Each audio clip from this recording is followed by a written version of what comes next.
आगे सभी लाइव। चलिए बहुत अच्छी बात है। तो जैसा कि पिछली वीडियो में हमने जो है 3 पॉइंट को कवर किया, स्लोप और इंटरसेप्ट दिया गया हो तो इक्वेशन कैसे लिखते हैं, कोई पॉइंट और स्लोप दिया गया हो तो कैसे लिखते हैं, अगर 2 पॉइंट दिए गए हो तो कैसे लिखते हैं। अब आपका एग्जामिनर ऐसा छोटा छोटा क्वेश्चन भी पूछ सकता है जहां पर आपको सिर्फ वो 2 इंटरसेप्ट देगा, एक्स का इंटरसेप्ट दे दे, वाई का इंटरसेप्ट दे दे और तब बोले बता बेटा इक्वेशन कैसे लिखते हैं। तो अभी कुछ देर पहले बताया था, बस वही बात यहां जाननी है, कुछ नया नहीं जानना है। जैसे आपका एग्जामिनर क्या करेगा यहां पर, ठीक है। नेक्स्ट पॉइंट देखिए। अच्छा, इसके कुछ क्वेश्चंस बाकी रह गए थे, वो क्वेश्चंस हम कर लेते हैं। क्वेश्चन नंबर 26 देखो। क्वेश्चन नंबर 26 देखो, आपको कहा गया find the equation of a line passing through point 2,3 and 3,7। 2 point दे दिए गए हैं और दोनों पॉइंट देने के बाद आपसे कहा इक्वेशन बताओ। मैं मान लो मुझे फॉर्मूला नहीं आता कि भैया हम कैसे इक्वेशन निकालते हैं, तो हम क्या करेंगे, वैल्यू पुट करेंगे। कोई भी एक वैल्यू रख लो, एक्स की वैल्यू 2, वाई की वैल्यू 3, वाई की वैल्यू यहां 3 रखी तो हो गया 3, ठीक है। एक्स की वैल्यू कितनी रखी 2, तो 4 इंटू 2 कितना हो गया -8 और जमा में कितना हो गया 5, 5 3 8 -8, यानी ऑप्शन नंबर ए सेटिस्फाई कर रहा है। क्या ऑप्शन नंबर बी सेटिस्फाई कर रहा है वो भी देख लो। तो वाई के स्थान पर आपने 3 रखा, एक्स के स्थान पर 2 रखा, तो 4 इंटू 2 8, 8 3 11, ये नहीं कर रहा। एक्स के स्थान पर जरा रखना, तो एक्स के स्थान पर आपने रखा 2 इंटू 2 4 हो गया, ठीक है। ये भी प्लस में है, ये भी नहीं करेगा। ऑप्शन नंबर डी देखो, 2 इंटू 2 कितना हो गया, तो 4 हो गया। वाई का मान हो गया 9, 4 माइनस 9 प्लस 17, 17 और 4 21 में से 9 घटाने पे 0 नहीं आता, मतलब ये भी सेटिस्फाई नहीं कर रहा। तो देख रहे हो ये सवाल मात्र 1 सेकंड में हो गया, मात्र 1 सेकंड में हो गया। कैसे? तुरंत का तुरंत हमने यहां पर रखा।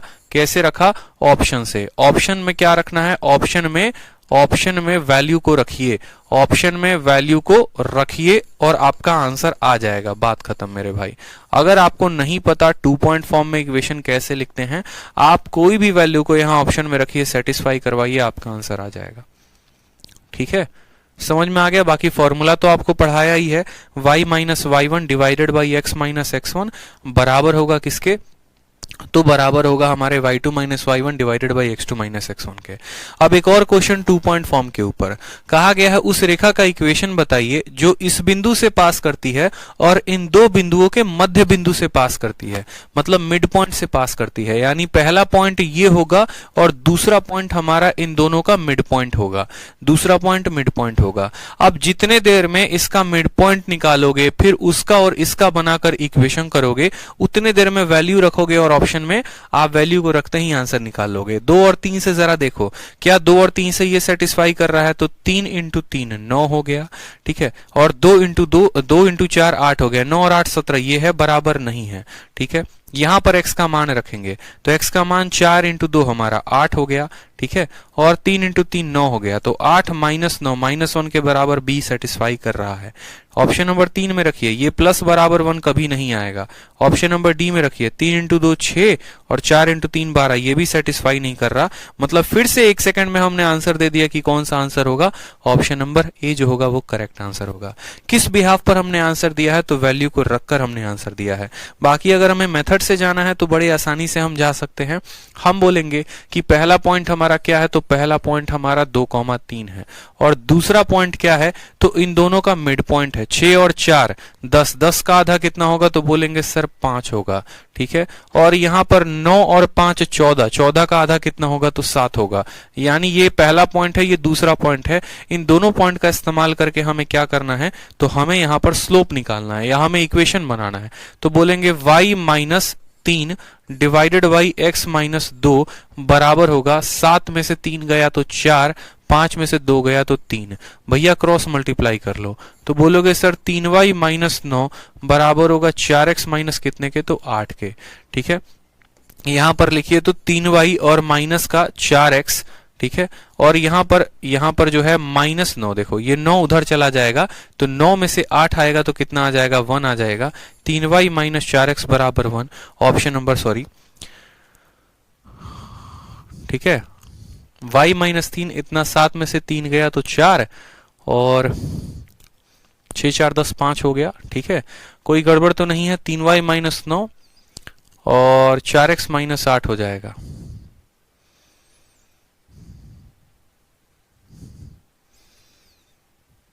तीन वाई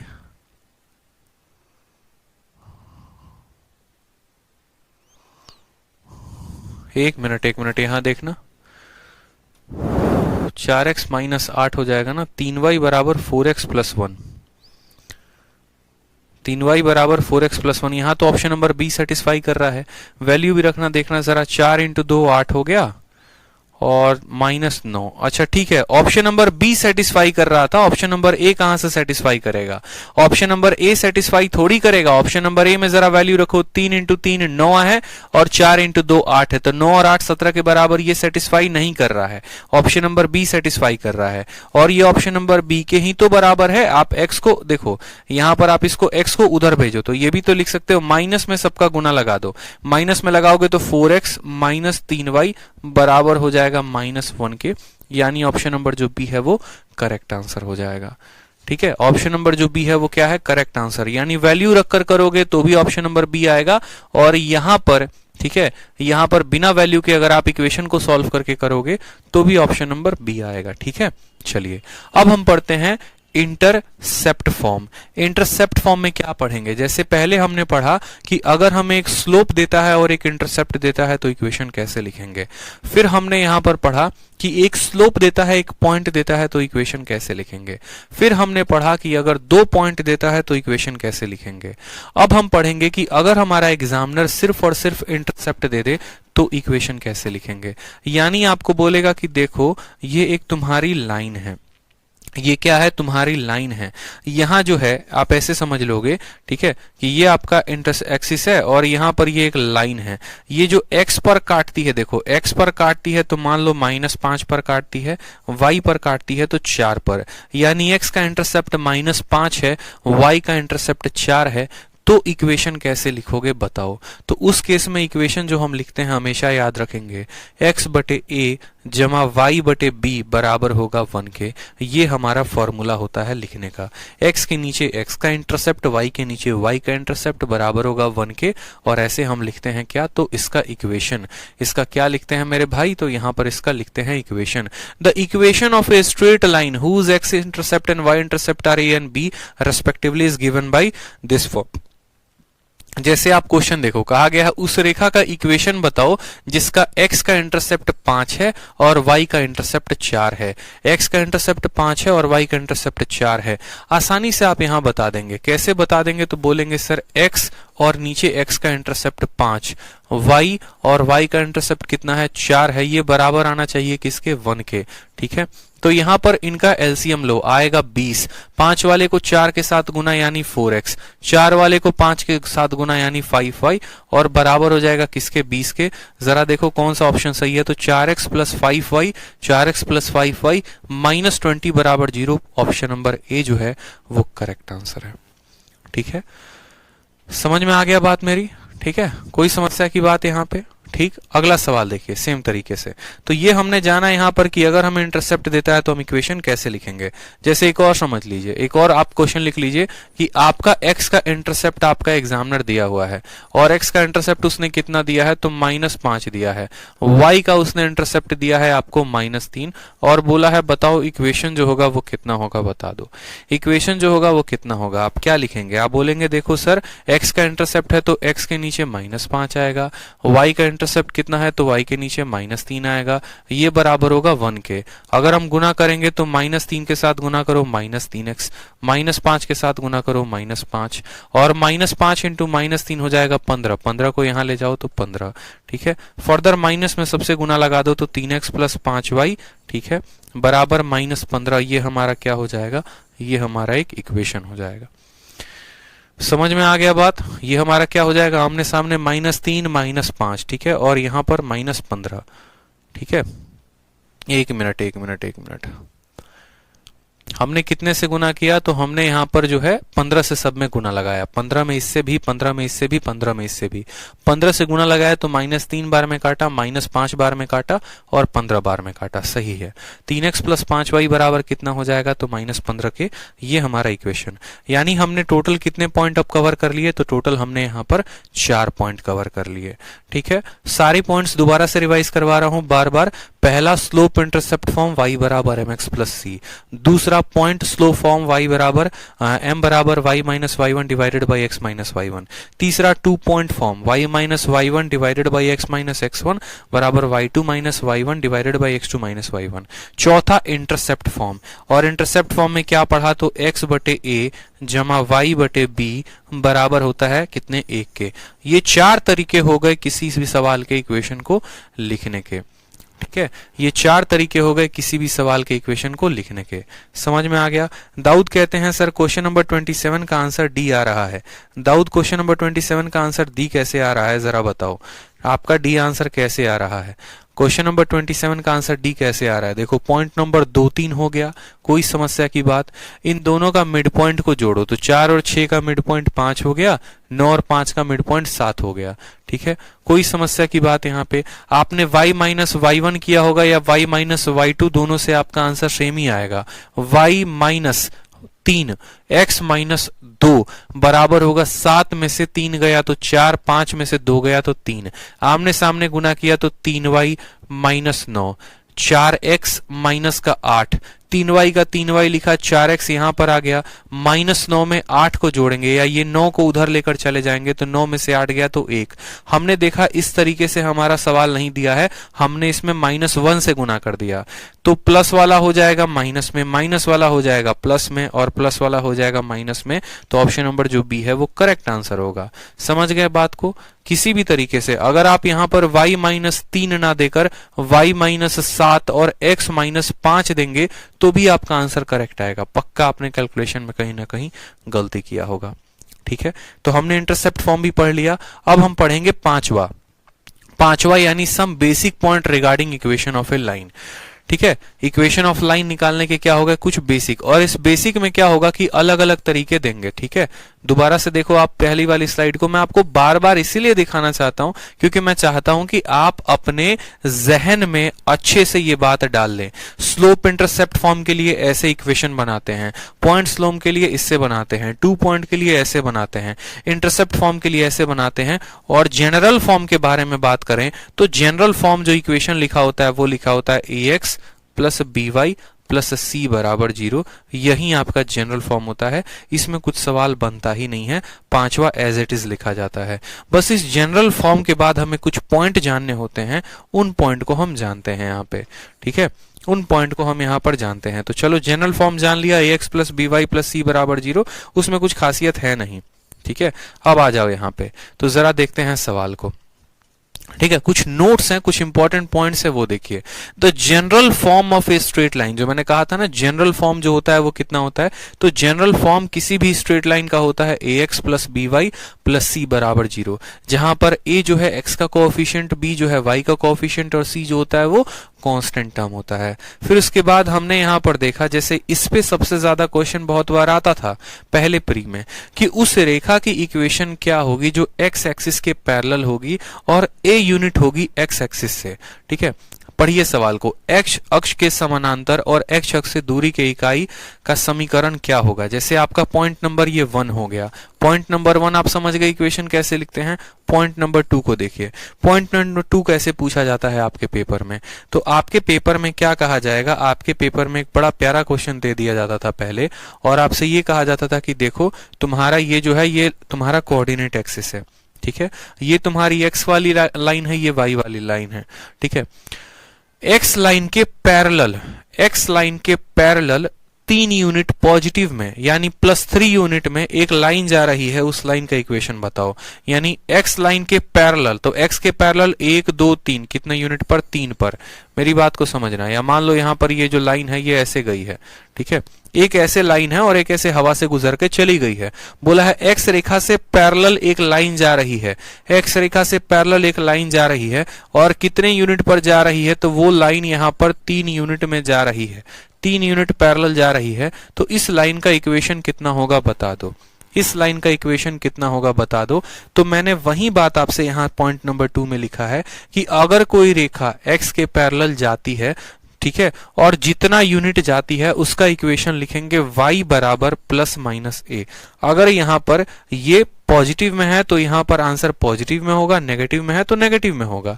जैसे मानो यही वो लाइन थी और उस लाइन का नाम था एक्स वाई, जो एक्स के पैरेलल जा रही थी और 3 यूनिट पॉजिटिव में जा रही थी, तो इसका पता है इक्वेशन क्या होता? इसका इक्वेशन सीधा बोलते y बराबर 3, y बराबर 3, बात खत्म।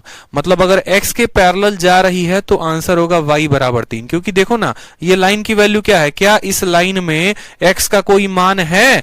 नहीं है। इस लाइन में यहां पर y का मान है। y का मान देखो, x यहां 0 है, ठीक है, क्योंकि जनरल इक्वेशन क्या होता है? तो एक जनरल इक्वेशन होता है ax प्लस by, ठीक है, और प्लस c बराबर यहां पर 0। x का कोई मान है नहीं, कोएफिशिएंट लगा ही नहीं है, ठीक है। y के साथ कोएफिशिएंट लगा और यहां पर y की वैल्यू कितनी है? तो y की वैल्यू 3 है, इसीलिए इसका वैल्यू कितना हो जाता है या इसका इक्वेशन कितना हो जाता है? तो 3। यानी यहां पर कहीं पर भी आप अगर देखेंगे तो हर जगह y का मान आपको कितना नजर आएगा?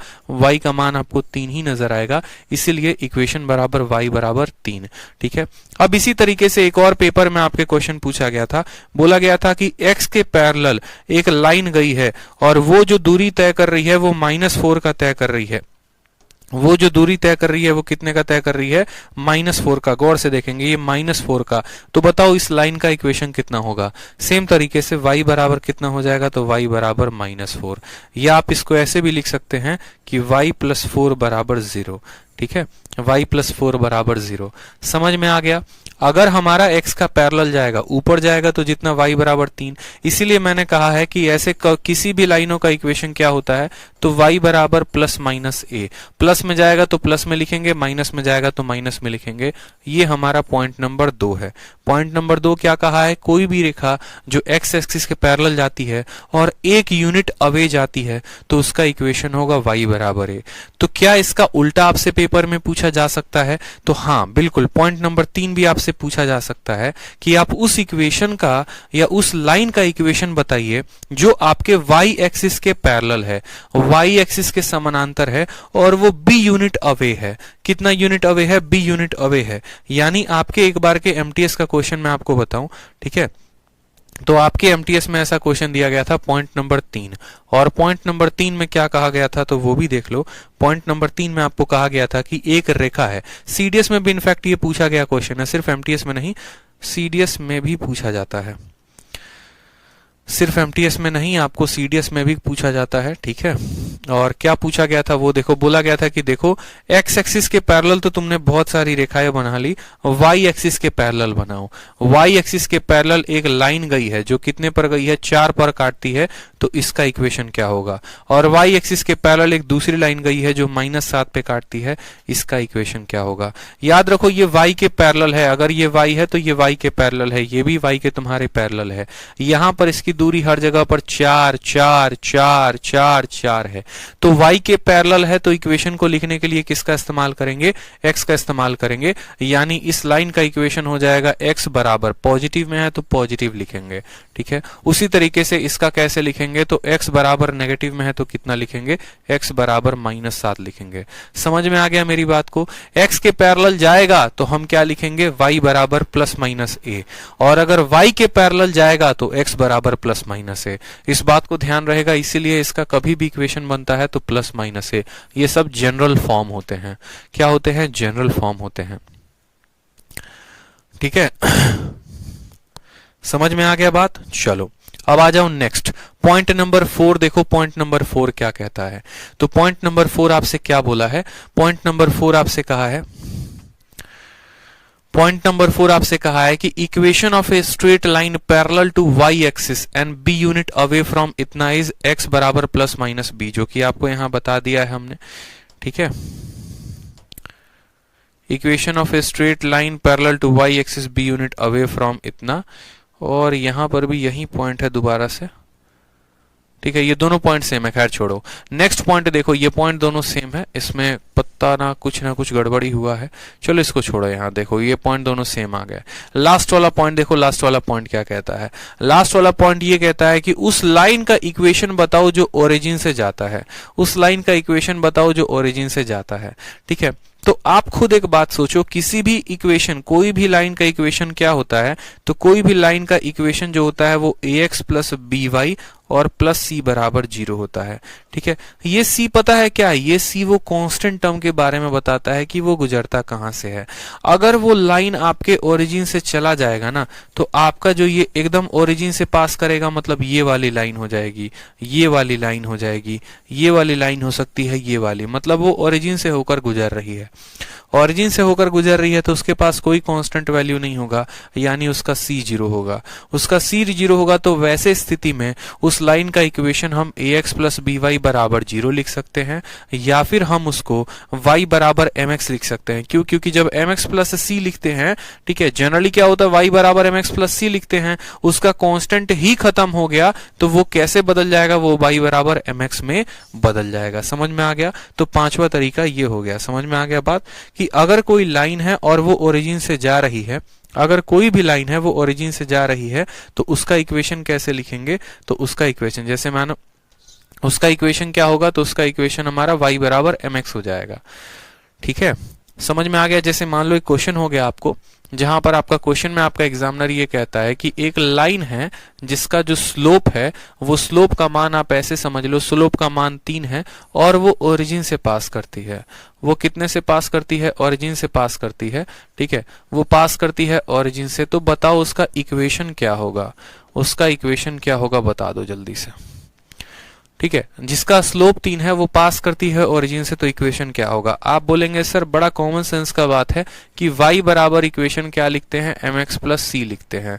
ठीक है, यानी यहाँ पर y बराबर लिखेंगे, x का मान कितना है, तो x का मान, m का मान कितना है, तो 3 है, तो y बराबर 3x। क्या c का कोई वैल्यू होगा? नहीं, ओरिजिन से पास करती है तो c 0 मतलब इतना ही, यानी हम इसको लिखेंगे y माइनस 3x बराबर 0, y माइनस 3x बराबर 0, और ये इस लाइन का क्या हो जाएगा इक्वेशन, जिसका स्लोप तो 3 है लेकिन वो ओरिजिन से पास करती है।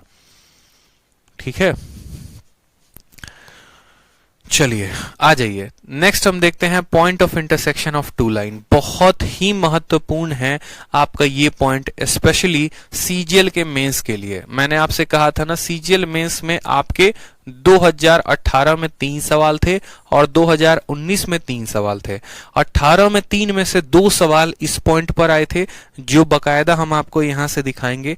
ठीक है, 18 में ये देखो, 2018 का 11 सितंबर, फिर 2018 में 11 सितंबर, फिर 12 सितंबर को एक सवाल, 12 सितंबर का दूसरा सवाल, फिर 13 सितंबर का एक सवाल, फिर 13 सितंबर का दूसरा सवाल, फिर 15 तारीख को, फिर 16 तारीख को और फिर 18 तारीख को। हर शिफ्ट में एक एक क्वेश्चन पूछा गया है इस पर्टिकुलर पॉइंट से। यानी जितने भी बच्चे इस बार के मेंस दे रहे हैं, आप भाई इस पॉइंट को जरूर कवर अप कर लो। इस पॉइंट को कवर अप कर लोगे तो क्या होगा, आपका एक कोऑर्डिनेट ज्योमेट्री का सवाल इस बार जो आ रहा है आपके पेपर में, वो आप बना लोगे। ठीक है, वो आप बना लोगे। तो चलो आ जाओ यहाँ पे, आप सवाल को देखो। Point of intersection of two line, दो रेखाओं का प्रतिच्छेद। पता है क्या होता है? जैसे आपका एग्जामिनर आपको ये कहता है कि देखो क्या है, तुम्हारे पास 2 लाइन है, जैसे मानो ये तुम्हारा कोऑर्डिनेट एक्सिस है। ठीक है, और ये कोऑर्डिनेट एक्सिस में क्या है कि आपका एक लाइन ये रहा, दूसरा लाइन ये रहा। ये दोनों लाइन जहां पर काटते हैं ना, मुझे इस इंटरसेक्शन का पॉइंट बता दो कि ये किस बिंदु पे काटेंगे। आपका एग्जामिनर इसका एक अपना इक्वेशन दे देगा और आपका एग्जामिनर इसका एक अपना इक्वेशन दे देगा। दोनों का इक्वेशन होगा आपके पास। ठीक है, और आपको ये पॉइंट बताना होगा। तो मैंने जैसा कि कहा 2 तरीके हैं। एक तो जैसे मानो यहाँ पर ये पॉइंट अगर हमें दे दिया गया है या ऑप्शन में दिया गया है, जैसे मानो मैंने कहा, ठीक है, कि पहले वाला जो लाइन है उसका इक्वेशन कितना है, तो 2x प्लस 3y, ठीक है, बराबर कितना है, तो मान लो 5 है। ठीक है, और जो दूसरा वाला लाइन है उसको मैंने कह दिया कि 4x, ठीक है, प्लस 7y बराबर मान लो 11 है। ठीक है, 4x प्लस 7y बराबर कितना है, 11 है। ये पहले वाले लाइन का इक्वेशन है, ये दूसरे वाले लाइन का इक्वेशन है, और ये दोनों एक पॉइंट पर काटते हैं। उस पॉइंट का मान बताइए कितना होगा। तो आप बोलेंगे कि सर इसको सॉल्व करना पड़ेगा। सॉल्व करने के लिए क्या करेंगे, तो x अगर है तो दोनों जगह पर, तो x को आप क्या करेंगे, बराबर करके काटेंगे। यानी बोलेंगे 2x प्लस 3y है, यहाँ पर 4x प्लस 7y है, तो क्या करो, इसका दोगुना इसमें से घटा दो। यानी 2 का दोगुना हो जाएगा 4, 3 का दोगुना हो जाएगा 6 और 5 का दोगुना हो जाएगा 10। जब आप इसमें से घटाएंगे 4 से 4 खत्म, 7 में से 6, y का मान आ जाएगा 1। y का मान आ जाएगा तो y में रखेंगे तो x का मान आ जाएगा आपका 1। तो आप पता कर पाए क्या कि भैया यहाँ पर ये जो पॉइंट था ये कितना था, 1,1 था। ठीक है, आप इस तरीके से पता कर पाए कि पॉइंट कितना था, 1,1 था। अब दूसरा तरीका, जैसे मान लीजिए कि आपका एग्जामिनर क्या करता, यहाँ पर आपके ऑप्शन दे देता और वो कहता कि 1,1 पहला पॉइंट है, दूसरा पॉइंट ऑफ इंटरसेक्शन 1,2 है, तीसरा पॉइंट ऑफ इंटरसेक्शन 3,1 है, चौथा पॉइंट ऑफ इंटरसेक्शन 2,1 है। और वो आपसे कहता कि ये दो लाइनें हैं, पहली वाली लाइन ये रही, दूसरी वाली ये रही, ये दोनों एक दूसरे को यहाँ पर प्रतिच्छेदित करती हैं, तो उस पॉइंट ऑफ इंटरसेक्शन का बताओ क्या होगा।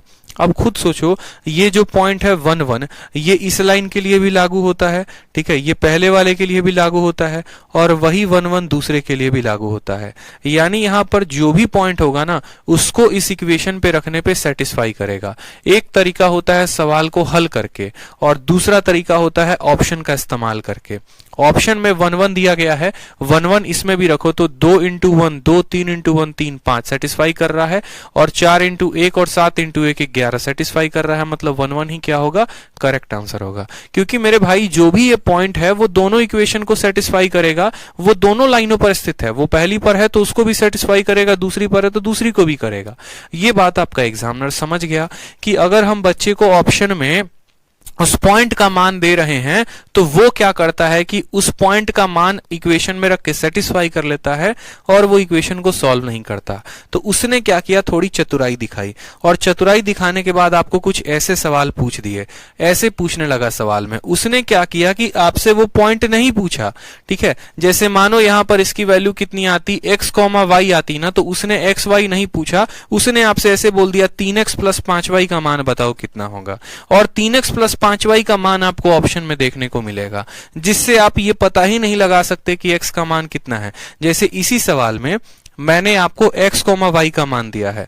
अगर मैं इसी सवाल में आपसे मैं बोल देता कि मुझे यहां पर बता दो कि 3x प्लस 2y का मान कितना होगा, ठीक है, तो आप हल कर लेकर आए हो तो x का मान 1, y का मान 1, तो 3x प्लस 2y यानी 3 इंटू 2, यहाँ 5 हो जाता, मान लो 10 हो जाता, 15 हो जाता, 20, ये 4 ऑप्शन दिए जाते। तो 4 ऑप्शन में आपको जो भी मान दिया गया है वो 3x प्लस 2y का दिया गया है, ना कि x, y का। तो ये बात आपको समझना पड़ेगा। उस केस में फिर आपको पक्का इक्वेशन को सॉल्व करना ही करना पड़ेगा, बिना किए सॉल्व हो ही नहीं सकती है बात। तो क्वेश्चन नंबर 29 को देखिए, क्या कहा गया है कि भैया ग्राफ है, दो इक्वेशन दिए गए हैं, एक ये पहला है और वो दूसरा है, दोनों एक दूसरे को प्रतिच्छेदित करते हैं, इंटरसेक्ट करते हैं अल्फा और बीटा पे, अल्फा और बीटा पे। तो हमें 3 अल्फा प्लस बीटा का मान बताना है कि 3 अल्फा प्लस बीटा का मान कितना होगा।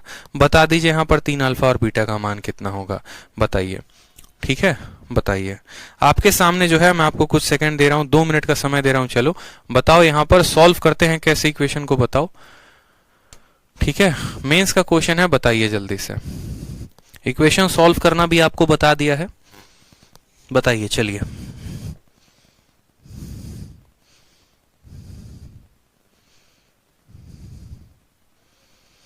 आंसर बताइए चलिए।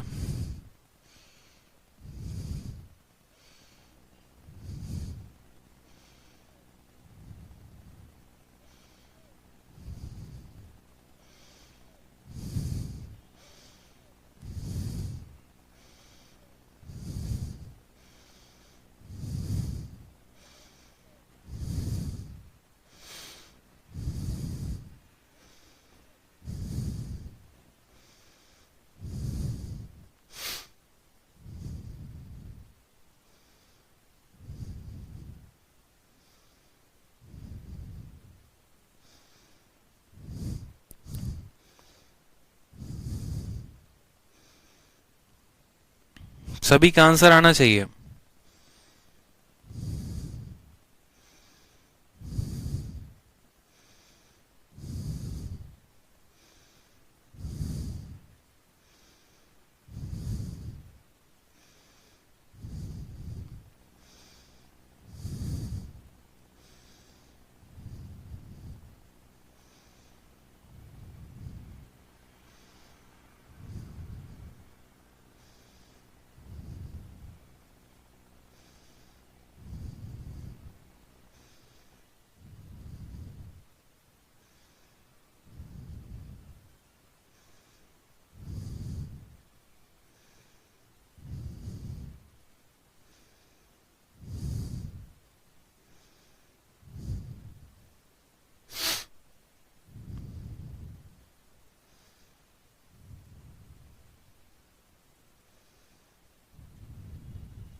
आ गया आंसर?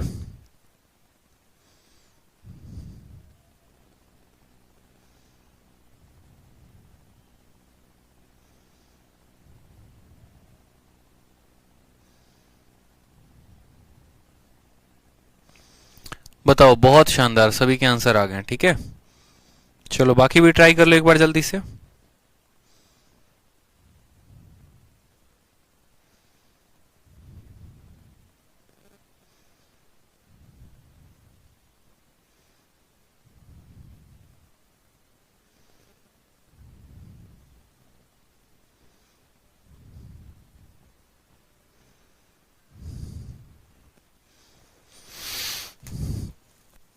काफी वक्त था, देखो बहुत अच्छे सॉल्व कर लिया भाई। अब यहां पर देखो दो तरीके होते हैं। पहला तरीका तो होता है जो आप बचपन में सीखते थे कि हमें इस इक्वेशन को क्या करना है, सॉल्व करना है, और इक्वेशन को सॉल्व करने के बाद वैल्यू रखना है। जैसे मानिए आपका एग्जामिनर आपको कहता है कि 3x प्लस वाई माइनस 5 बराबर 0, ठीक है, और दूसरा हो गया आपका 2x माइनस वाई, ठीक है, माइनस 5 बराबर 0। अब ये सवाल आपका आसान है, बहुत ही आसान है। क्यों? क्योंकि प्लस वाई है और माइनस वाई है। जब आप इन दोनों को जोड़ेंगे तो ये कट जाएगा तो 3x और 2x कितना आएगा, 5x, और यहाँ कितना आएगा, माइनस 10 बराबर 0। ये 10 को जब आप उधर भेजेंगे तो x का मान कितना आ जाएगा, 2 आ जाएगा। अब x का मान आपका 2 आ जाएगा तो आप यहां पर जब x का मान रखेंगे 2 इंटू 2 4, ठीक है, आप यहां पर रखिए 3 इंटू 2 6, 6 में से 5 गया तो 1, यानी y की वैल्यू कितनी आ जाएगी, तो माइनस 1 आ जाएगी। ठीक है, 4 हो गया, माइनस 1 हो गया, और 1 मिनट रुकेंगे, 3 इंटू 6, हाँ ठीक है, y की वैल्यू माइनस 1 आ जाएगी। यानी यहाँ पर x और y क्या है, तो यानी अल्फा का मान कितना है, तो अल्फा का मान यहाँ 2 है। ये x का जो मान आएगा वही अल्फा होगा। यानी हम ऐसे बोलेंगे कि हमारा मान 2, माइनस 1 आया है, और ये 2, माइनस 1 सवाल में अल्फा और बीटा के फॉर्म में दे रखा है। यानी अल्फा का मान 2 है और बीटा का फॉर्म माइनस 1 है। सवाल में हमसे कहा है कि आपको बताना है कि 3 अल्फा जमा बीटा का मान कितना होगा। 3 अल्फा जमा बीटा का मान, तो अल्फा का मान 2 है, यानी 3 इंटू 2 6 हो गया, और बीटा का मान माइनस 1 है, 6 माइनस 1 कितना हो गया, 5 हो गया।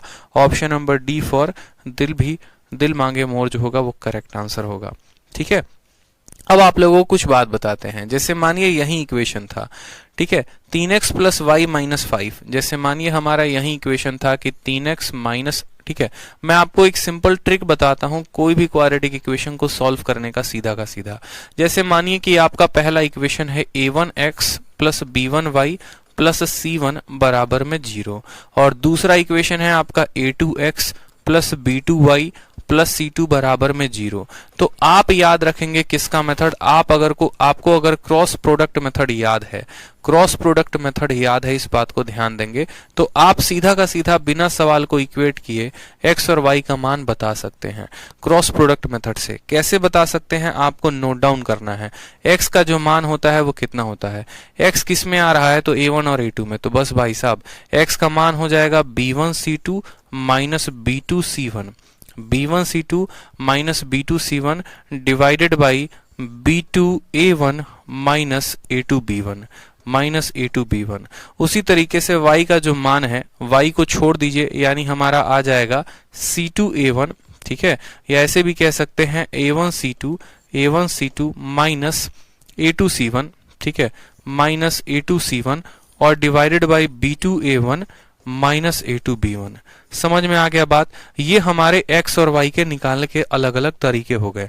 सिंपल तरीके से हम यहाँ पर इक्वेशंस को रखेंगे और हम इनको जो है सॉल्व कर लेंगे। ये हमारा क्रॉस प्रोडक्ट से निकालने का मेथड होता है। ठीक है, या क्या हो गया, b1c2 minus b2c1 divided by b2a1 a2b1। ठीक है, b2a1 a2b1 याद करने के अपने अपने तरीके हो जाते हैं बच्चे। जिस तरीके से आप याद करना चाहते हो उस तरीके से आप याद कर सकते हो। ठीक है, कोई परेशानी की बात है यहां पर?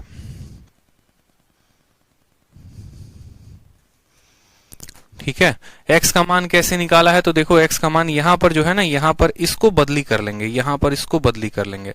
देखिए थोड़ा सा गलती है यहां पर, इसको बदली कर लीजिए। यहां पर y के जगह पर पहले आपका आता है c1, कितना आता है C1 हो गया और A2 आ जाता है, C1 A2 आ जाता है और माइनस C2 A1 आ जाता है। आप ऐसे इसको याद कर सकते हैं कि देखो x का मान लिखना है तो x का मान लिखना है तो कैसे लिखोगे, x का मान लिखना है तो y, देखो x का कोई कोफिशिएंट मत लो, यानी b1 into C2 minus b2 into C1 लिख दिया हमने। उसके बाद हम कांस्टेंट वाले को लेते ही नहीं है, कांस्टेंट को नहीं लेते हैं तो a1 b2 हम लिख सकते हैं और हम a2 b1 लिख सकते हैं। उसी तरीके से अब y का मान निकालना है तो y को नहीं लेंगे, y को नहीं लेंगे तो क्या लिखेंगे, a2 C1 यहाँ पर तो a2 C1 लिख दिया, माइनस C2 A1 हो जाएगा, क्या हो जाएगा, माइनस C2 A1 हो जाएगा। समझ में आ गया बात यहाँ पर, ठीक है, कोई परेशानी की बात। और उसी तरीके से फिर यहाँ इसको नहीं लेंगे तो हमारा B2 A1 आ जाएगा, माइनस A2 B1 आ जाएगा। जैसे आप यहाँ पर इस सवाल को देखो, जो सवाल आपको यहाँ दिया गया था, आप इसको क्या किए तो बैलेंस करके सॉल्व किए, आप इसको कट्टम कुट्टम काट के सॉल्व किए। अगर मैं बोल रहा हूं कि मान लो कट्टम कुट्टम आपको नहीं आ रहा था, मान लीजिए कि आपको यहाँ कट्टम कुट्टम करना ही नहीं था, आपको सीधा का सीधा अल्फा और बीटा का मान निकालना था, तो आप यहाँ पर कैसे लिखते, जैसे मानो मैंने कहा ना सेकंड मेथड से अगर अपन सॉल्व करते हैं तो हम सीधा का सीधा अल्फा का मान निकाल सकते थे। अल्फा का मान हम कैसे निकालते, तो हमें पता है, देखो थोड़ा सा आपको आसान करने के लिए पहले मैं यहाँ वैल्यू को लिख देता हूँ, फिर उसके बाद आप आसानी से, अगर देखो जब आपका हाथ पकड़ में आ जाएगा ना, जब आपको क्रॉस प्रोडक्ट लगाना आ जाएगा तो आप सेकंडों में बना पाओगे, लेकिन चूंकि अभी आपको परेशानी होगी तो आप नहीं बना पाओगे। कोई बात नहीं, थोड़ा बहुत आप ध्यान दो। जैसे मानो यहाँ पर आप ऐसे लिख दो कि 3 हो गया, 1 हो गया, माइनस 5 हो गया, फिर उसके बाद हो गया 2 हो गया, माइनस 1 हो गया, माइनस 5 हो गया। समझो आप यहाँ को, आपने यहाँ पर कैसे लिखा है मैं आपको दूसरे तरीके से भी बता देता हूं। जैसे मानो आपका एग्जामिनर देगा तो आप कैसे लिखोगे वो समझो, फिर आप पकड़ लोगे कि हाँ मैं क्या कैसे मैंने लिखा है। जैसे मानो आप लिखोगे A1 B1 C1, फिर उसके नीचे आएगा A2 B2 और C2 यहाँ पर। समझ में आ गया, कोई परेशानी की बात। अगर मानो मुझे x लिखना है तो x वाले टर्म को भूल जाओ, यानी इनका आपस में गुना लगा दो, तो B1 C2 आ गया, तो देखो B1 C2 आ गया, ठीक है। फिर माइनस कर दो, देखो B1 को C2 के साथ, क्रॉस प्रोडक्ट इसी को कहते हैं कि इनको आमने सामने गुना किया, माइनस लगा दिया B2 को C1 के साथ। कोई परेशानी की बात। अब भाग करेंगे, किसका मान निकालना था, x का निकालना था, तो फिर इनका क्रॉस प्रोडक्ट लगाएंगे, यानी B2 A1 को लगाएंगे। पहले इधर से इधर गुना होता है, C2 से B1 में गुना लगा है, C2 से B1 में लगा है तो B2 से A1 में लगेगा, तो बोलेंगे sir B2 A1 minus A2 B1, minus क्या हो जाएगा तो A2 B1 हो जाएगा। उसी तरीके से मान लो जब यहाँ पर y का मान निकाल रहे हैं, तो y का मान निकाल रहे हैं तो अब y में ये बीच वाला है, बीच वाले को गोली मारो, यानी C2 से A1 में गुना करो, सॉरी बीच वाले को गोली मारो, ये बीच वाले को गुना करो, तो यहाँ पर जो है आप A2 से C1 में गुना करो, इस साइड A2 से C1 में गुना करेंगे तो बोलेंगे sir A2 C1 minus C2 A1, minus कितना हो जाएगा तो C2 A1, और डिवाइड करेंगे कितने के साथ, तो डिवाइड करेंगे फिर C2 से A1 के साथ यहाँ पर, ठीक है। यहाँ पर जो है, यहाँ पर C को लेंगे नहीं, C को नहीं लेंगे तो B2 से A1 यहाँ पर लेंगे, ठीक है, और माइनस करेंगे A2 B1 के साथ। आपको ये बात ध्यान रखनी है, ये बातें ध्यान रख लिए तो बड़े आसानी से जो है क्रॉस प्रोडक्ट लगा पाओगे, और अगर ध्यान नहीं है तो क्रॉस प्रोडक्ट नहीं सीख पाओगे। अब बोलोगे सर क्रॉस प्रोडक्ट सीखना क्यों जरूरी है, तो सीखना इसीलिए जरूरी है क्योंकि बड़े बड़े इक्वेशंस आएंगे तो वहां बैठकर, बच्चों वाली कहानी तो आपको मैं करने नहीं दूंगा कि वहां बैठ के आप जो है बच्चों की तरह इक्वेशन बैठ के सॉल्व कर रहे हो, ठीक है। बच्चों की तरह बैठ के इक्वेशन सॉल्व नहीं करना है। मेंस देने जाओगे तो ऐसे तो अपने कंसेप्ट बेकार से लेकर जाओगे नहीं ना, ठीक है, बेकार कंसेप्ट लेकर नहीं जाओगे। जैसे x निकालना था तो C2 B1 B2 C1, ठीक है। उसी तरीके से मान लो y निकालना है तो A2 C1, y में यहां से शुरुआत करते हैं, y में यहां से शुरुआत करते हैं A2 C1 minus C2 A1, बस बात खत्म, ठीक है। अब जैसे मानो मैंने आपको कहा था कि यही वाला क्वेश्चन हो गया और मुझे मान निकालना था, तो आप सबसे पहले क्या करते, आप यहां पर लिख देते कि हमारा 3 है प्लस 1 है, ठीक है। 3 हो गया, 1 हो गया, माइनस 5 हो गया, और दूसरा 2 हो गया, माइनस 1 हो गया, माइनस 5 हो गया। आपको सीधा का सीधा अल्फा का मान निकालना था, तो अल्फा का मान निकालना था यानी x का मान, तो इसको छोड़ो, माइनस -5 इंटू 1 कितना आ जाएगा, तो -5, ठीक है। फिर यहां लगाएंगे माइनस, -1 इंटू -5, -5 इंटू 1 -5, इसका क्रॉस मल्टीप्लाई हो गया। अब इसका इसके साथ क्रॉस मल्टीप्लाई, तो -1 का -5 के साथ गुना करो तो कितना हो जाएगा, 5 हो जाएगा। समझ में आ गया, भाग लगाएंगे, ठीक है, भाग लगाएंगे। हम c को छोड़ देते हैं, c को छोड़ देते हैं, तो -1 इंटू 3 -3, माइनस 2 इंटू 1 कितना हो जाएगा, तो 2 हो जाएगा। यहां पर वैल्यू कितनी आई, तो ऊपर आ गया -10 आ गया, और नीचे कितना आ गया, तो -4 आ गया। सॉरी, नीचे कितना आ गया, तो -5 आ गया। दिख रहा है आपको, -5 और माइनस इतना, ये खत्म। अल्फा की वैल्यू कितनी आ गई, अल्फा की वैल्यू 2 आ गई, दिख रहा है आपको। और यहां पर भी अल्फा की वैल्यू कितनी आ गई थी, तो अल्फा की वैल्यू सीधी की सीधी 2 आ गई थी। उसी तरीके से अगर आपको बीटा का भी मान निकालना है, तो बीटा में नीचे वाला सेम रहता है, नीचे -5 आया है तो यहां भी -5 रहेगा। बस बीटा में आप ऐसे समझ लो, y को नहीं लेना, यानी 2 इंटू -5 कितना हो जाएगा, -10, ठीक है। फिर -5 इंटू 3 -15, ठीक है। -15 ये +15 में से 10 गया यानी 5, ठीक है। और 5 बटे -5 यानी इसकी वैल्यू आ जाएगी -1, और यहाँ पर वैल्यू कितनी है, तो -1 है। यानी साफ तौर पर हम अल्फा और बीटा की वैल्यू निकाल पाएंगे। अल्फा बीटा की वैल्यू निकाल लिया तो 3 अल्फा प्लस बीटा की वैल्यू बता दो। यही तो काम है, यही तो गेम है जो मेंस में आपको बाकी लोगों से अलग करती है। अब जैसे ये सवाल देखिए, इस सवाल में आपको दिया गया है कि पहला इक्वेशन x - 7y बराबर -42 है, वो y को काटता है p अल्फा बीटा पे, और ये इक्वेशन है जो काटता है q को किस पे, तो गामा और बीटा पे। तो हमसे ये चारों का मान पूछा गया है, ठीक है। अब यहां पर देखो, ये थोड़ा दूसरा सवाल हो गया, ठीक है, ये थोड़ा सा हटकर सवाल हो गया, इसमें हम नहीं लगा सकते। इसमें सवाल में ये नहीं कहा है दो लाइनें एक दूसरे को काटती हैं, इसमें सवाल में ये कहा गया है कि ये वाली जो इक्वेशन है वो कहां पर कट करती है, तो y एक्सिस पर इंटरसेक्ट करती है। अब आप मुझे बताओ, कोई भी इक्वेशन है, जैसे मानो कोई भी लाइन हो गई, कोई भी रेखा हो गई, y पर काटेगी, तो जब y पर काटेगी तो उसका x कितना हो जाता है, तो बोलेंगे सर उसका x 0 हो जाता है। उसका x कितना हो जाता है, तो 0। x को जब 0 रखोगे तो माइनस से माइनस खत्म, 7 से 6 खत्म, यानी ये 0,6 पर काटेगा। कितने पर, तो 0,6 पर। कितने पर काटेगा, तो 0,6 पर काटेगा। समझ में आ गया, 0,6, यानी अल्फा का मान कितना हो जाएगा, तो बोलेंगे सर अल्फा का मान 0 और बीटा का मान कितना हो जाएगा, तो 6 हो जाएगा। अब जरा दूसरा वाला इक्वेशन आ जाओ, ये दूसरा वाला, ये काटता है x एक्सिस पर। जो भी लाइन अगर x एक्सिस पर काटती है तो उसके y का मान 0 होता है। इसके y का मान 0 करेंगे तो x का मान 2.5 आ जाएगा, ठीक है, क्योंकि 15/6 कितना हो जाएगा, 2.5, यानी y का मान 0 होगा और x का मान कितना होगा, 2.5 होगा। यानी यहाँ पर अगर हम गामा की बात करें तो गामा हमारा हो जाएगा 2.5, और डेल्टा की बात करें यहाँ पर तो वो हो जाएगा 0। बोला गया है चारों को जोड़कर मान बताओ, तो 6 और 2.5 कितना हो जाएगा, 8.5 इसका उत्तर हो जाएगा। ये थोड़ा अलग क्वेश्चन है। यहाँ पर पहली वाली रेखा y पर काटती है यानी उसका x 0 करना है, दूसरी वाली रेखा x पर काटती है यानी उसका y 0 करना है, और इस तरीके से उनके वैल्यूज निकालने हैं। कोई समस्या की बात यहाँ पे, कोई परेशानी की बात यहाँ पे, ठीक है। चलो नेक्स्ट क्वेश्चन देखो, सेम तरीके से कहा है कि एक आपका पॉइंट ये है और दूसरा पॉइंट आपका ये है, ये दोनों एक दूसरे को इंटरसेक्ट करते हैं अल्फा और बीटा पे। 3 अल्फा माइनस बीटा बता दो।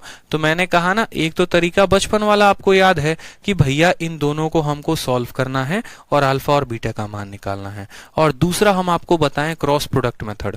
क्रॉस प्रोडक्ट मेथड में आपने क्या सीखा, पहले लिखना कि कितना है, 3 है, -5 है, और उस 19 को इधर लेकर आ जाओ तो -19 है। दूसरे वाले में क्या सीखा है, ठीक है, तो पहले x का लिखेंगे, तो x का -7 है, y के साथ +3 है, और यहाँ पर 1 है। लिखने वक्त गलती मत करना, x फिर y फिर कांस्टेंट, x फिर y फिर कांस्टेंट, और कांस्टेंट को इक्वल साइड लाके, तो x y और फिर कांस्टेंट, फिर यहाँ पर -7 फिर +3 +1। अब हमको पता है अगर अल्फा का मान बताना है तो 1 को क्रॉस प्रोडक्ट करो किसके साथ, 5 के साथ, तो -5, माइनस 3 को करो 19 के साथ, -19 के साथ, तो कितना आ जाएगा, -57, ठीक है। भाग करेंगे, भाग करेंगे, कांस्टेंट को हटा दो, 3 को 3 के साथ गुना करो तो 9 आ जाएगा, -7 और -5 कितना हो जाएगा, तो 35 हो जाएगा यहाँ पर, ठीक है। तो आप बताओ, माइनस और माइनस 57, 57 में से 5 जाएगा तो बोलोगे सर 52 आ गया, ठीक है। कितना आ गया 52 आ गया, और 35 में से आपका 9 चला जाएगा तो कितना हो जाएगा 26 हो जाएगा, और कितना 26 तो -26 दिख रहा है आपको। ठीक है, क्या 26 52 को काटेगा तो जी हाँ 2 बार में, यानी x का मान यानी हमारा अल्फा का मान -2 आ गया है। अब अल्फा का मान -2 आ गया है तो आप इसमें रखकर ऑटोमेटिक y का मान निकाल सकते हो या बीटा का मान। जैसे मानो मैंने कहा x का मान यहाँ -2 रखते हैं तो बीटा का मान कितना होगा। ठीक है, तो यहाँ -2 रखेंगे तो -7 को -2 से गुना करने पर कितना आ जाएगा 14, 14 और जमा 1 कितना हो जाएगा 15, वो 15 उधर जाएगा तो -15, -15 को 3 से भाग करेंगे तो y का मान हमारा आ जाएगा -5। y का मान कितना आ गया -5। सवाल में हमसे या बीटा का मान -5, सवाल में हमसे कहा गया है 3 अल्फा माइनस बीटा का मान बताइए। ठीक है, अल्फा का मान -2 तो 3 इंटू -2 हो जाएगा -6, माइनस बीटा का मान कितना है -5, माइनस माइनस प्लस, -6 में +5 यानी -1 जो होगा वो करेक्ट आंसर होगा, option number b for Baahubali. ठीक है, तो सवाल को हमने बच्चों की तरह सॉल्व नहीं किया, हमने क्रॉस प्रोडक्ट लगाया। क्रॉस प्रोडक्ट के लिए फॉर्मूला याद होना जरूरी है, अल्फा भी निकाल लोगे तो बीटा को इक्वेशन में रख के बता सकते हो। क्लियर है, बता दो। चलो क्वेश्चन नंबर 31 के बाद देखो क्वेश्चन नंबर 32 क्या कहा है। कहा है एक इक्वेशन ये है और दूसरा इक्वेशन ये है, ये आपको x1 y1 पे इंटरसेक्ट करते हैं। फिर उसके बाद कहा है the graph of equation intersect x axis का इस पॉइंट पे, तो हमसे यहाँ पर ये मान अलग अलग पूछे गए हैं। तो ठीक है भैया, ये दोनों इक्वेशन एक दूसरे को इंटरसेक्ट करते हैं तो इनका पॉइंट ऑफ इंटरसेक्शन निकाला जाए जरा। तो हम कहेंगे 2 है, +3 है और -11 है। दूसरे वाले में 1 है, -2 है और +12 है। अल्फा का मान बताना है, या हमसे कहा गया है x1 पर इंटरसेक्ट करता है तो x1 का मान बताएंगे। x1 का मान बताने के लिए हमको पता है x लेने से हम बाधित है, यानी 12 इंटू 3 कितना हो जाएगा तो बोलेंगे 36, माइनस -2 और -11 कितना हो जाएगा तो 22 हो जाएगा। भाग करेंगे, कांस्टेंट नहीं लेना है तो -2 इंटू 2 कितना हो जाएगा -4, माइनस 1 इंटू 3 कितना हो जाएगा तो यहाँ पर 3। ठीक है, 36 में से 22 गया तो कितना हो जाएगा 14 हो जाएगा, और 14 बटे -7, 14 बटे -7 यानी आ जाएगा हमारा -2, माइनस का आ गया हमारा 2। ये किसका मान है, x1 का मान है, यानी x का मान है। जब आप यहाँ पर x का मान कितना रखेंगे -2 रखेंगे तो -2 और 12 हो जाएगा हमारा 10, वो 10 उधर जाएगा तो -10, -2 -10 को 5 बार में काटेगा, यानी y1 का मान हमारा कितना आ जाएगा तो y1 का मान 5 आ जाएगा। x1 y1 का मान पता चल गया। अब कहा गया है ये दूसरी वाली जो लाइन है वो कहां पर काटती है, तो वो x एक्सिस को काटती है। x एक्सिस पर काटती है तो ऑटोमेटिक इसका y 0, जब इसके y को आप अंडा बना दोगे तो x का मान कितना हो जाएगा -12, यानी यहां पर अगर आप बात करेंगे तो आपका x2 का मान कितना हो जाएगा -12 और y2 का मान कितना हो जाएगा तो 0 हो जाएगा। क्यों, अगर ये रेखा x एक्सिस पर काटती है तो y का तो कोई मान ही नहीं होगा, यानी y2 0 होगा, और y का कोई मान नहीं होगा तो x2 का मान -12। सवाल में कहा गया है x1 माइनस x2, तो x1 कितना है तो -2 है, और x2 कितना है तो -12 plus y1 plus y2, y1 का मान कितना है 5, y2 का मान कितना है 0, तो -12 और माइनस ये +12, 12 5 17 में से 2 गया तो कितना हो जाएगा 15, आपका करेक्ट आंसर है। 15 is the correct answer, option number जो सी है वो करेक्ट आंसर हो जाएगा। ठीक है, 12 में से 2 गया 10, 10 5 कितना हो जाएगा 15 हो जाएगा। क्लियर है भाई, चलो खुश हो, समझ में आ रहा है, मजा आ रहा है। चलो आ जाओ, सेम तरीके से क्वेश्चन नंबर 33 को देखो जो पूछा गया है 13 सितंबर को। क्या पूछा गया, बोला गया एक इक्वेशन ये है, दूसरा इक्वेशन ये है, किस पॉइंट पर अल्फा और बीटा पर इंटरसेक्ट करते हैं, अल्फा और बीटा का मान बताइए। आपको सेम तरीके से लिखना है, यहाँ पर 5 हो गया फिर उसके बाद लिखेंगे 2 हो गया, फिर -1, फिर उसके बाद x के स्थान पर -3, y के स्थान पर +4, कांस्टेंट पर +5। आपको पता है कि भैया अल्फा का मान बताना है। अल्फा का मान अब थोड़ा तेजी करेंगे, 5 × 2 10 आ जाएगा, और माइनस यहाँ पर आप माइनस माइनस प्लस हो जाएगा, 4 एकम कितना, सीधा का सीधा लिखेंगे 4। ठीक है, कांस्टेंट निकालेंगे, 5 चौके 20 हो गया, माइनस माइनस प्लस हो गया यहाँ पर 6, 14/26 आ गया। कितना आ गया यहाँ पर, 5 लिख दिया, 2 लिख दिया, -1 लिख दिया, x के स्थान पर -3, y के स्थान पर +4, और यहाँ 5 हो गया। x का मान निकालना है, x को ढको, 10 माइनस माइनस 4 यानी आ गया, कांस्टेंट को हटा दो, 20 हो गया हमारा, और माइनस माइनस 6 हो गया 26, यानी हम बोलेंगे 14 बटे कितना आ गया, 14/26। किसका मान है, x का मान, यानी 7/13। कितना हो गया भैया, तो 7/13 हो गया। ठीक है, अब आगे देखो, यहाँ पर दूसरा वाला बीटा का मान निकालना है, तो बीटा का मान कैसे निकालेंगे।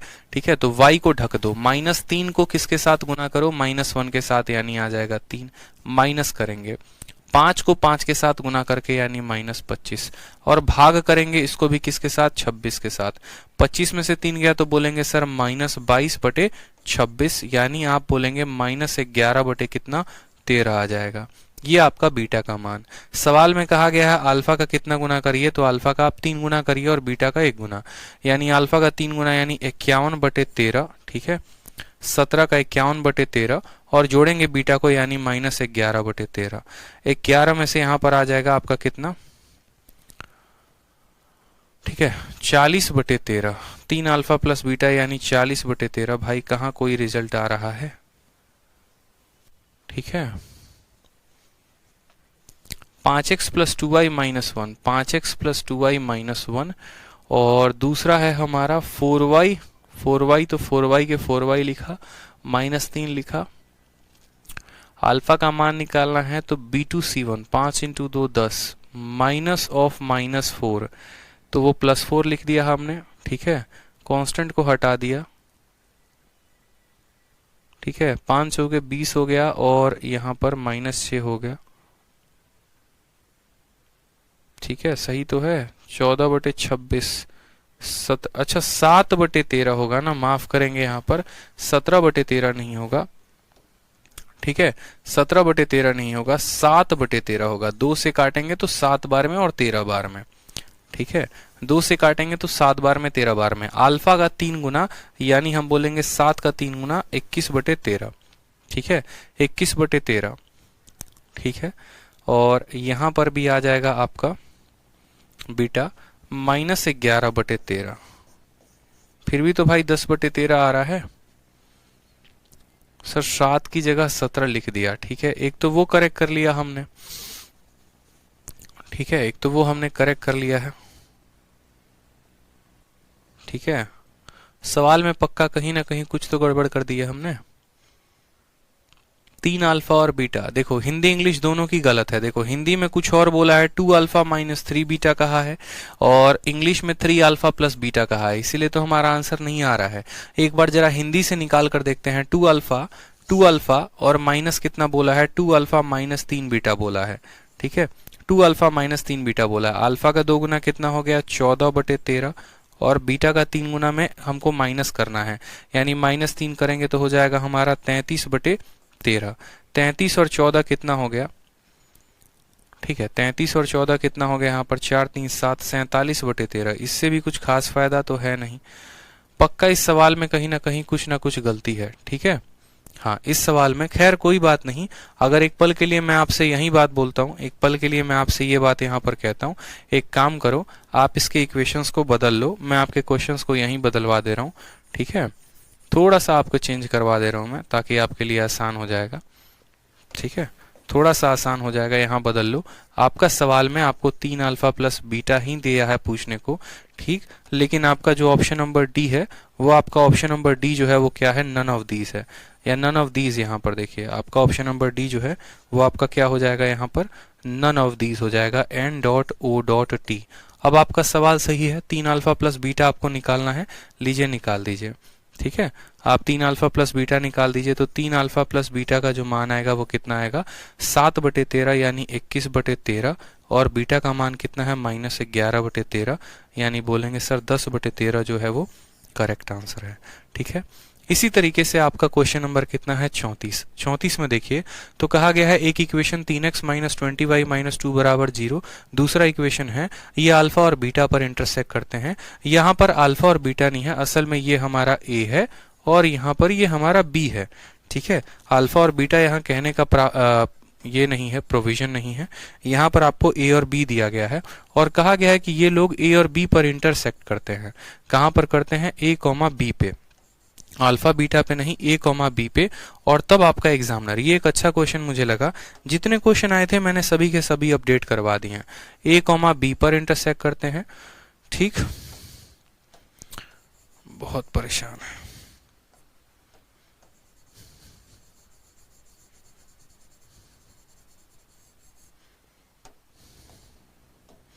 a, b पर आपको क्या करता है तो a, b पर एक दूसरे को काटता है। तो पहले a square plus b square minus a b और फिर a square minus b square plus a b का मान हमें क्या करना है बताना है। तो ये सवाल आपके 2019 में पूछा गया था, ये सवाल आपको घर से करके लेकर आना है, PGW है आपके लिए सवाल। समझ में आ गया मेरी बात को?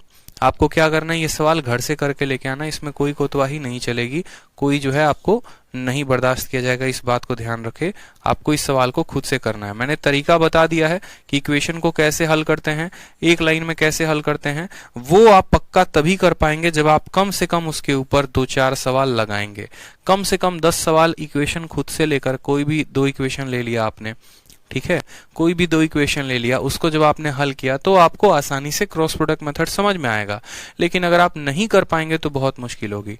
ठीक है, तो इस सवाल को नोट डाउन कर लीजिए, ये सवाल आपको घर से करना है। उसी तरीके से आपका अगला जो क्वेश्चन है कि एक ये इक्वेशन है, दूसरा इक्वेशन है अल्फा बीटा पे क्रॉस करता है, 2 अल्फा माइनस बीटा का कितना होगा, तो ये भी सवाल आपको घर से करना है। ठीक है, मैं शीट दे दूंगा, शीट में आपको ये सभी सवाल मिलेंगे। उसी तरीके से अगला क्वेश्चन कहा गया है कि एक इक्वेशन ये है, दूसरा ये है, ये पॉइंट a और 4 पर काटते हैं, तो बताओ यहाँ पर जो k वाला है वो k का मान कितना होगा। ठीक है, ये k का मान कितना होगा, ये भी आप इक्वेशन को सॉल्व करेंगे। अब देखो ये इक्वेशन एक करा देता हूँ। कहा गया है एक आपका ये इक्वेशन है और दूसरा इक्वेशन आपका ये है। ठीक है, और ये किस पॉइंट पर इंटरसेक्ट करते हैं तो a, 4 पर इंटरसेक्ट करते हैं। किस पॉइंट पर इंटरसेक्ट करते हैं तो a, 4 पे। ठीक है, तो आपसे k का मान पूछा गया है, बताओ। इतना आसान क्वेश्चन है, इससे आसान क्वेश्चन होगा। अगर ये a, 4 पर इंटरसेक्ट करते हैं यानी y बराबर 4 सेटिस्फाई करेगा, बताओ। x बराबर a और y बराबर 4 सेटिस्फाई करेगा, तो बस कोई दिक्कत की बात नहीं, x के जगह पर a रख लो। जैसे ये इक्वेशन है और ये पॉइंट है, तो ये पॉइंट इस इक्वेशन को सेटिस्फाई करेगी, तो आप बोलेंगे हाँ सर, क्योंकि ये पॉइंट अगर इस इक्वेशन से पास हो रही है तो पक्का सेटिस्फाई करेगी।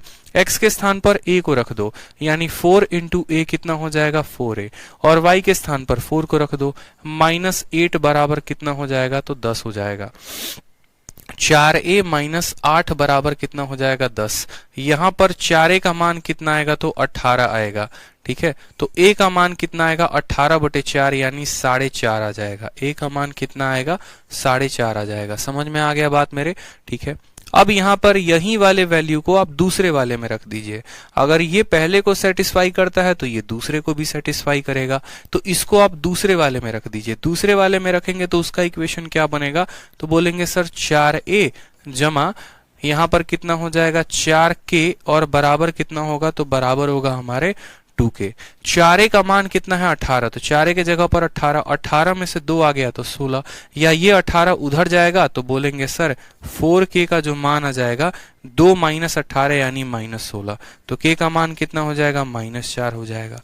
तो k का मान कितना -4, ऑप्शन नंबर जो सी है वो करेक्ट आंसर हो जाएगा। समझ में आ गया मेरी बात को? यही इक्वेशन को पहले में रखा तो a का मान आ गया या 4a का मान आ गया, फिर इसी को हमने दूसरे में रखा तो वहां पर हमें k का मान आ गया। इस तरीके से आपके क्वेश्चंस पूछे जा रहे हैं इंटरसेक्शन के ऊपर। तो 2018 के मेंस के जितने सवाल थे वो करवा दिए, 2019 के मेंस के जितने सवाल थे वो करवा दिए इंटरसेक्शन पे। अब अगले क्लास में हम यहाँ पर क्या पढ़ेंगे, तो हम पढ़ेंगे दो लाइनों के बीच का कोण, ठीक है। फिर इसके बाद इसको पढ़ने के बाद फिर हम तब आ जाएंगे एरिया पे। फिर एरिया पढ़ने के बाद तब हम यहाँ पर एरिया किसका पढ़ेंगे, तो ट्रायंगल का, फिर पढ़ेंगे क्वाड्रिलेटरल का, फिर पढ़ेंगे सर्कल का, ठीक है। और फिर उसके बाद हम यहाँ पर ऑर्थो सेंटर, इन सेंटर, ये सब पढ़ेंगे जो बहुत हाई हाई लेवल के हैं, जो सिर्फ और सिर्फ मेंस में पूछे जाते हैं, प्री में उनका कोई वास्ता नहीं होता, ठीक है। तो अगला 2 भी क्लास लग सकता है, 3 भी लग सकता है, और इस तरीके से हम मेंस के लेवल के बाकी सभी कंसेप्ट को क्लियर अप कर देंगे, ठीक है। चलिए, तो ध्यान रखिए अपना, खुश रहिए, मस्त रहिए, लव यू ऑल। मिलेंगे नेक्स्ट क्लास में।